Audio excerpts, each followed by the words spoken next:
Welcome to another conversation with in the Zaid Ibrahim podcast. Today we have a very special guest, Dato Ambiga Srinivasan. Welcome, Ambiga. Thank you very much. Yeah. Thank you. As you all know, she's a prominent lawyer, dedicated activist, and well recognized the world over. She's received awards for her work. So today I have the opportunity to ask her some probing questions about our country in the various aspects of it. I would like to start like this, Dato. You see, when Anwar became Prime Minister, there was a lot of hope. Expectations were high that the Malaysian landscape will change for the better, The expectations that things will not be like before. There were expectations of less identity politics, of more recognition for merit and ability regardless of race, more tolerant society, civil liberties respected, and so on and so forth. It's a big ask, but that was what a lot of people thought would happen. After 22 months, I'm disappointed. I don't know about you. I'm sure you are too. But what has gone wrong? Yeah, I think, to be fair, it's 22 months, I think, right? So it's time. But I've always believed that if anything is going to change, it should happen sooner rather than later. You don't wait more than 22 months before you do that. Okay, what happened is that it's a unity government, perhaps, although I don't buy that as a reason to slow down reform. What I see is a lack of political will, actually, to actually fulfill the promises that were made. And yes, there was a lot of hope. I think people wanted to give PMX a chance. But after 22 months, I think a lot of people are disappointed, not only at what they haven't done, but what they have done. Bringing in, for example, the constitutional amendments on citizenship, unnecessary move, except to fix that one provision which discriminated against women. They bring in other provisions which now harms foundling children. What was the point of that? Yes. So go ahead. No. You continue. I just. You remember that, right? Yeah. Yeah. So it is puzzling, actually, some of these new things that they're doing. And, you cannot blame the unity government. You can't blame UMNO for this. Okay, even UMNO didn't think of it. Okay. Yeah. But that's one example of why there's actually alarm at some of the issues that they are raising. They support SOSMA, So that's such an extreme change in stance for PH that it's shocking a lot of people. And the frequent use of sedition? Frequent use of sedition, Peaceful Assembly Act. And were you aware that we have the highest takedown requests worldwide in 2023? Let me tell you what the figures are. So we're looking at first half we requested only 340 takedowns. Second half of 2023, 1,862 TikTok takedowns. Okay, we are the highest for that that period of time. Number two, second to us was Australia. And they were ranked second globally, and their number of takedowns was 651. Look at the difference. What is going on? Really, what is going on? So, and there are a lot of other things that come with that. But is it fear? Is it fear of criticism? They shouldn't be. And this is because if they perform well and they keep their promises, they don't have to fear any criticisms, But anyway, criticism is part of the turf. Yes. Basically, you can't. Yeah, you can't. You When can't you go take the into heat, public leave the life, kitchen. Yes. and I mean, he himself was a very strong critic of Mahathir for many, many years. Yes. I mean, so, no, but I want to come back to your, or not yours, but the excuse given that, oh, he's part of a unity government, therefore he has to think about the partners. But I thought the partners are all very progressive. I mean, DAP is always brand itself as a rule of law party, progressive change. Then you have Sarawak, who's obviously very progressive in many ways. And then you have a breakaway Amana from PAS, supposedly the conservative PAS faction, or rather the more progressive PAS faction left PAS to form Amana. So I would have thought all the ingredients of a very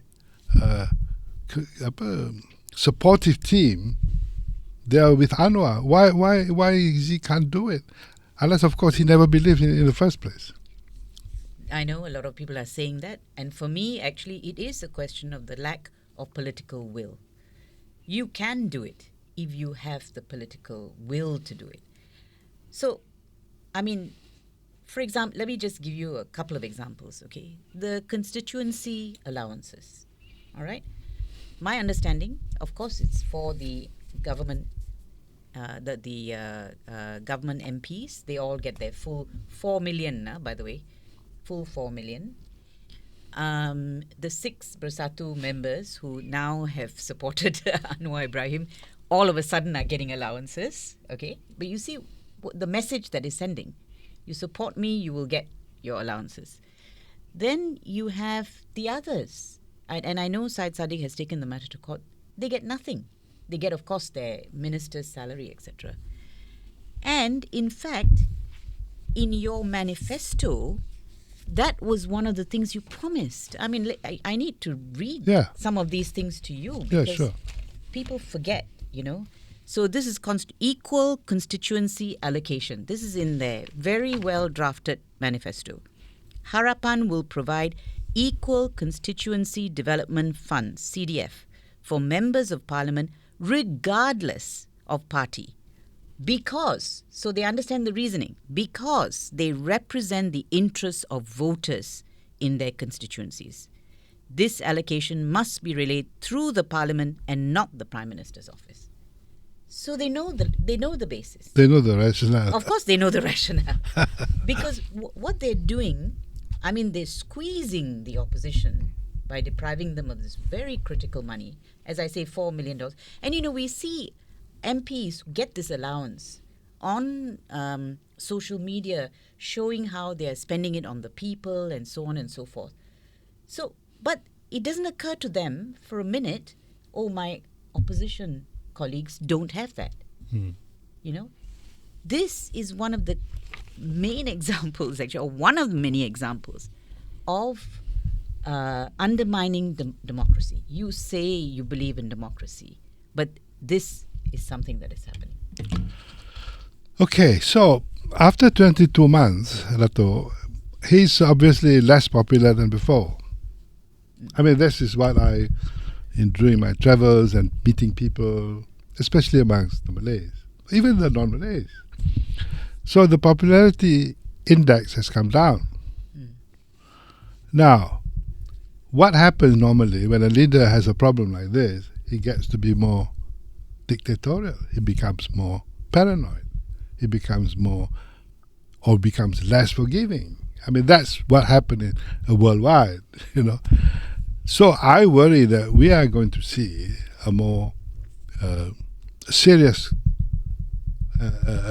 control by the government over the people of this country. Yes, no, we're seeing it. It's happening, actually, because the proof at the end of the day is in the pudding. There are reasons, and let me tell you an interesting thing that happens when people are unhappy, because when I go out, right, when people are quite content, they rarely come up to you and talk to you, but the number of people who come up now to me and express, actually, disappointing is an understatement, the absolute horror at some of the things that are going on, because they never expected a PH-led government to behave in this way. They never expected that.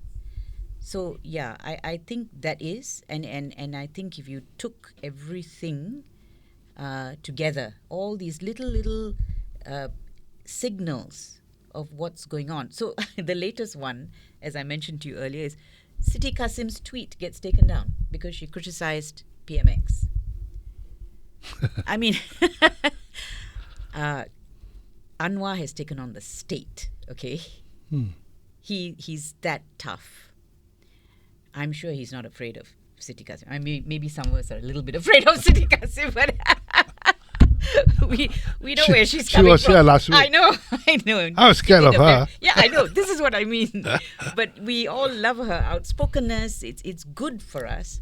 But surely, and I don't believe PMX is scared of Siti Kasim. So I don't know if this is overzealous operatives who think this is what the government wants, and they do this.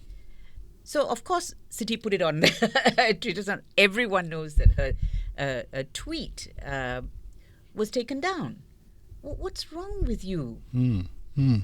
That is really quite horrifying for me. And I tell you, again, their manifesto, if you look at their manifesto, about freedom of speech. Yes. You remember that? Can you elaborate a bit? I can tell you that, okay, because I have it here. So it is basically protecting media freedom and promoting free speech.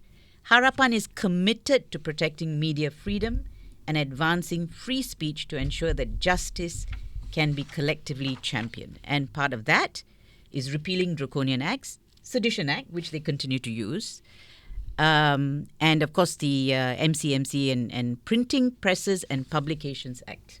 That's the licensing act, the act that licenses the press. And of course they talk about the Media Council. That's their promise. Yeah. In fact, what is more shocking to me, Dato, is that under the Printing Presses Act, during Najib's time, I remember you don't have to renew every year. Under Anwar, you have to do that. So, I mean, here we have a situation where even a simple thing like firstly, they should have repealed the whole act. But now, not only they keep it intact, they change their rule. You have to renew every year. That's ridiculous. And so, which brings me to this situation today, that I see absolute silence on the part of DAP and Amanah, and of course UMNO as well. I think that is being quite irresponsible in my view. You are in government because of your promises to the people, yeah, whether it's Amanah or DAP, and don't they think that they should be responsible to make sure these things do not happen as we say? Not only should they be responsible, they should be utterly embarrassed by what's going on. Look, a lot of them are my friends, and they criticize me. I have no problem with that because I believe in freedom of speech. They're people I know. They're good people. What's gone wrong? Has the cat got your tongue? Is it so difficult to ensure simple things? Okay, simple things which can be easily done. You did a posting on Mentega Terbang. What is that about? And it's a movie. Correct. It's a movie. Do you not want people to think? And you remember reading the affidavit, and that's why you made that posting, the affidavit of the Home Minister, who says, it'll influence, shouldn't you have more respect for people's individualities and their rights and their ability to think?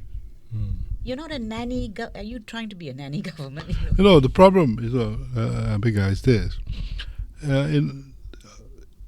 Based on the banning of books, I can only talk about books. I know because yes, of course. I publish books that they're banned, and they have banned other Muslim books.